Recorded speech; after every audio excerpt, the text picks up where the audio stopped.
Hello everyone, আসসালামু আলাইকুম।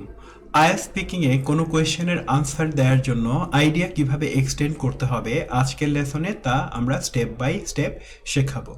প্রথমত আমরা এখানে দেখতে পাচ্ছি আপনার পছন্দকে প্রকাশ করার জন্য চারটি ভালো ভালো ছোট লাইন বা এখানে রয়েছে খুব সুন্দর চারটি ফ্রেজেস।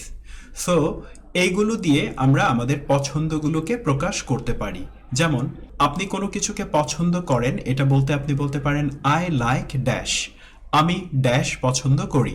তো ড্যাশের স্থলে আপনি উপর থেকে টপিকটা বসাতে পারেন, আপনি বলতে পারেন আই লাইক মিউজিক, আমি সঙ্গীত পছন্দ করি। ঠিক একইভাবে আপনি এটিকে চেঞ্জ করে বলতে পারেন আই লাইক ট্রাভেলিং, আমি ভ্রমণ পছন্দ করি। আপনি আরও বলতে পারেন আই লাইক শপিং, আমি কেনাকাটা পছন্দ করি। আই লাইক স্পোর্টস, আমি খেলাধুলা পছন্দ করি। আই লাইক রিডিং, আমি পড়াশোনা পছন্দ করি। আই লাইক কুকিং, আমি রান্নাবান্না পছন্দ করি। পছন্দ করার বিষয়টিকে কিন্তু আরেকটি সুন্দর ফ্রেজ দিয়ে বলা যায়। আপনি বলতে পারেন যে I am a big fan of dash, আমি ড্যাশের একজন বড় ভক্ত বা অনুরাগী। আপনি বলতে পারেন I am a big fan of music, আমি সঙ্গীতের একজন বড় অনুরাগী বা ভক্ত।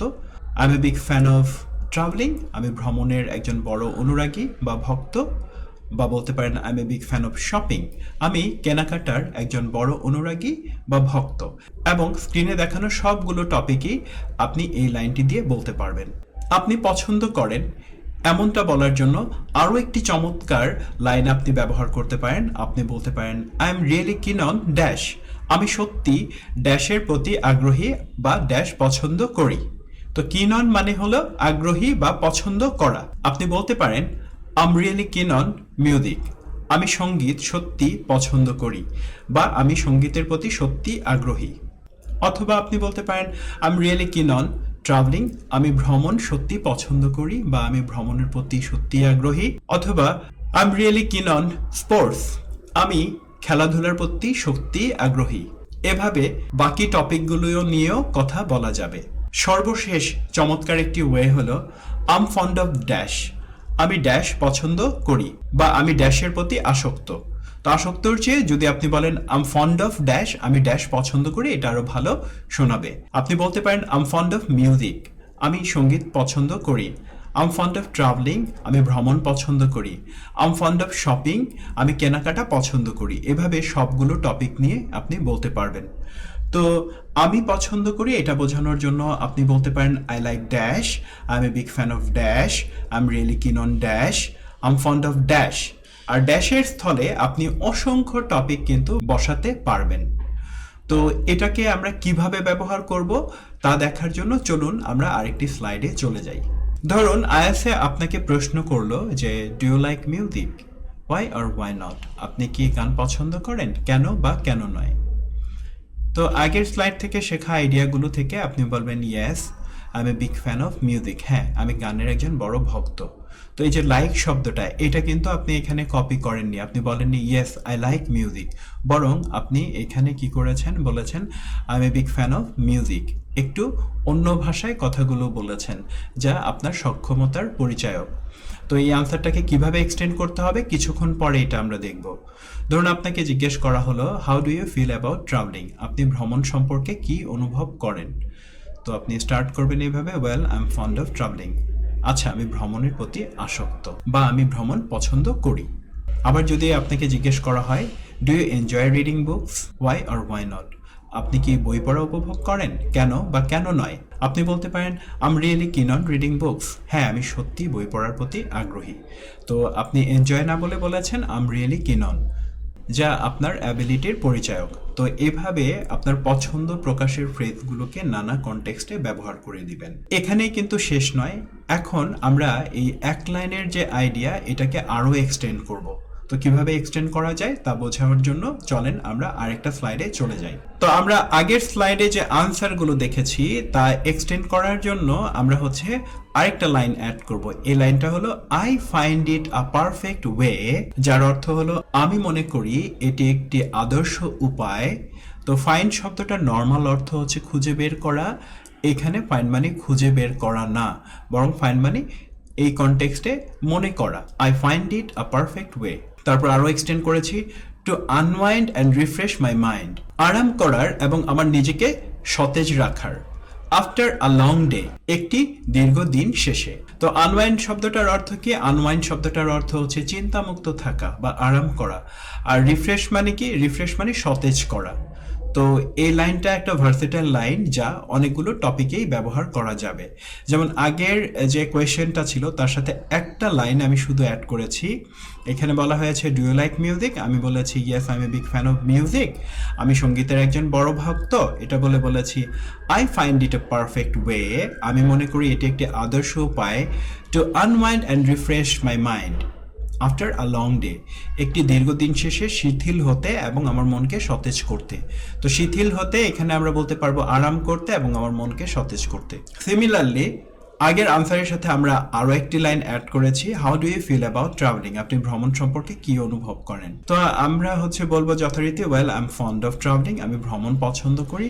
I find it a perfect way, আমি মনে করি এটি একটি আদর্শ উপায় টু আনওয়াইন্ড, চিন্তামুক্ত থাকার বা আরাম করার, অ্যান্ড রিফ্রেশ মাই মাইন্ড, এবং আমার মনকে সতেজ রাখার আফটার আ লং ডে, একটা দীর্ঘ দিনের পর। সিমিলারলি আপনাকে যদি জিজ্ঞেস করা হয় do you enjoy reading books, আপনি কি বই পড়তে পছন্দ করেন, ওয়াই অর হোয়াই নট, একই answer I am really keen on reading books, I find it a perfect way to unwind and refresh my mind after a long day. তাহলে এই আনসারটা এটা কাদেরকে হেল্প করবে? এটা সর্বোপরি সবাইকে হেল্প করবে। আপনি কোনো আনসার ভুলে গেলে আপনি জাস্ট এই লাইনটা ব্যবহার করে দিতে পারেন। তো যেই কাজগুলো করলে আমরা আরাম করতে পারি এবং মনকে সতেজ রাখতে পারি, ওইগুলো এরকম অসংখ্য টপিকে কিন্তু এটাকে অ্যাপ্লাই করা যাবে। তাহলে আমরা কি করলাম? প্রথমত আপনি মিউজিক পছন্দ করেন কিনা এটা বললেন যে হ্যাঁ আমি মিউজিক পছন্দ করি, তারপর এটাকে আরো একটা লাইন ব্যবহার করে এক্সটেন্ড করলাম। প্রয়োজন অনুসারে এটাকে আরো এক্সটেন্ড করা যাবে। তো ডিয়ার লার্নার্স, এই স্লাইড থেকে আমরা শিখলাম যে কিভাবে আনসার এক্সটেন্ড করতে হবে। তো আনসার এক্সটেন্ডে কিভাবে বৈচিত্র্য আনতে হবে। ধরুন আমি এই লাইনটা বলতে চাইছি না, এর চেয়েও বৈচিত্র্যপূর্ণ কোনো কিছু বলতে চাচ্ছি, সেক্ষেত্রে আমরা কি করব? তো আমরা যদি আরেকটু বৈচিত্র্য আনতে চাই, আমরা এই লাইনটাকে কিন্তু আরো একটু ভিন্নভাবে বলতে পারি। তো চলেন আমরা পরের স্লাইড থেকে ওইটা একটু দেখি। এখানে আমরা লিখেছি যে উপরের আনসারগুলো এক্সটেন্ড করতে আরেকটি লাইন যুক্ত করুন। অর্থাৎ আমরা প্রথমে যে পছন্দ করার যে 4টি ফ্রেজ শিখেছিলাম, ওই 4টি ফ্রেজের সাথে আমরা চাইলে একটু বৈচিত্র্য এনে এটা বলতে পারি, ইটস আ ওয়ান্ডারফুল ওয়ে, এটি একটা চমৎকার উপায়, ফর মি, আমার জন্য, টু রিল্যাক্স, আরাম করার জন্য, লিফট মাই স্পিরিট, আমার মনোবল বাড়ানোর জন্য, অ্যান্ড ক্লিয়ার মাই মাইন্ড, এবং আমার মনকে পরিষ্কার করার জন্য, specially after a busy day, বিশেষ করে একটি ব্যস্ত দিনের পরে। তো ডিয়ার লার্নার্স, প্রথম 4টি ফ্রেজের সাথে আমরা এইটাকে অ্যাড করে চলুন একটু পরীক্ষা করে দেখি যে আনসারগুলোতে বৈচিত্র্য আনা যায় কিনা। আবারও জিজ্ঞেস করা হলো do you like music, why or why not, আপনি কি গান পছন্দ করেন, কেন বা কেন নয়। আপনি বলতে পারেন yes I am a big fan of music, হ্যাঁ আমি গানের একজন বড় ভক্ত। It's a wonderful way for me to relax, lift my spirit, clear my mind, and specially after a busy day. তো বাংলাটা দেয়া আছে, আপনি দেখে দেখে পড়ে ফেলুন। Question number 2, how do you feel about travelling, আপনি ভ্রমণ সম্পর্কে কি অনুভব করেন। তো আমরা বলতে পারি well I am fond of travelling, আচ্ছা আমি ভ্রমণের প্রতি অনুরাগী, আসক্ত বা পছন্দ করি। It's a wonderful way for me to relax, lift my spirit, clear my mind, specially after a busy day. So এইভাবে আমরা কি করতে পারি, ভ্রমণ নিয়েও এই লাইনটিকে অ্যাড করে আমাদের আনসারটাকে এক্সটেন্ড করতে পারি। আপনাকে যদি জিজ্ঞেস করা হয় do you enjoy reading books, আপনি কি বই পড়তে পছন্দ করেন, আপনি সিমিলারলি বলতে পারেন I am really keen on reading books, আমি সত্যি বই পড়তে পছন্দ করি। It's a wonderful way for me to relax, lift my spirit, clear my mind, specially after a busy day. তো এভাবে আপনি আনসারগুলোকে এক্সটেন্ড করতে পারেন। তো স্টেপগুলো আবার দেখিয়ে দিচ্ছি সবাইকে। আজকের লেসনে আমরা প্রথমেই শিখেছি 4টি ভালো ভালো ফ্রেজ যা দিয়ে আমরা বলবো কোনো কিছুকে পছন্দ করি। তারপর আমরা দেখেছি যে কিভাবে এগুলো দিয়ে ছোট ছোট উত্তর প্রদান করা যায়। স্লাইড 3তে আমরা আরেকটি লাইন অ্যাড করে আগের স্লাইডের সাথে যুক্ত করে আনসারটাকে একটু এক্সটেন্ড করেছি। স্লাইড 4এ আমরা নতুন আরো একটি আইডিয়া দিয়ে এবং আগের স্লাইডের আনসারটি বাদ দিয়ে আমরা কি করেছি, উত্তরগুলো প্রদান করার চেষ্টা করেছি। এভাবে আইডিয়া এক্সটেন্ড যেমন করা যায়, এর সাথে সাথে অনেক নতুন টপিক নিয়েও কথা বলা যায়। তো আপনি চেষ্টা করবেন আজকের লেকচারটুকু নোট নিয়ে এরকম অনেকগুলো ক্ষেত্রে এই আনসারটা ব্যবহার করার জন্য। আজকের লেসনটি কেমন লেগেছে তা কমেন্ট করে আমাকে জানাতে পারেন। সবার জন্য অসংখ্য শুভকামনা জানিয়ে আজকের লেকচারটি এখানেই শেষ করছি।